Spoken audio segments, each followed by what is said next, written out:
So this is my 2007 Subaru Outback, and if like me you are changing over from self-leveling, I'm just going to go through what the parts are, because if you got as confused as I was, then you'll lose money. So this is the unit that's come out of the car, and you'll see it's got the bulge on the bottom.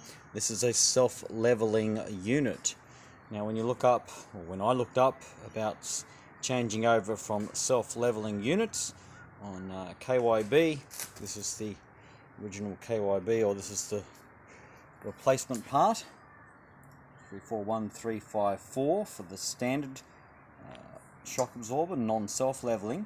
And then they say you want to have a different spring. So after going through, I found King springs. I sprayed this one black because I thought I wanted it to be stealth, but anyway, this is the King springs KRS 29SPC, which is a replacement if you want to put this shock with the original top hat.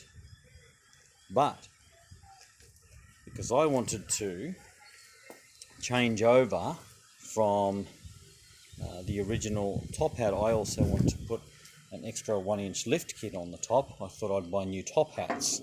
So this is the original standard size top hat, and that, of course, as you'll note, will not fit on that spring. So basically, when it comes down to replacing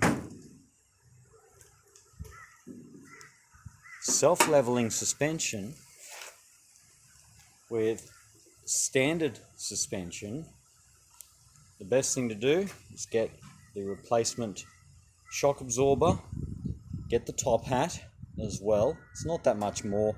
New rubber, you may as well go for the whole thing. And instead of buying replacement springs just to go with that old top hat, buy the standard size springs. So here are the part numbers. That is the shock absorber, that is the mount for the unit, top mount.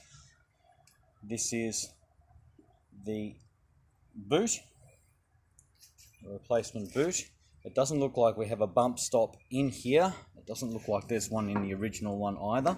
It certainly doesn't feel like it, and that's because there is a big bump stop right there. So it doesn't need one on the shock absorber. So hopefully that sorts a few things out for you, so you can figure out the right parts to get. The front is different because there is no self-leveling on the front.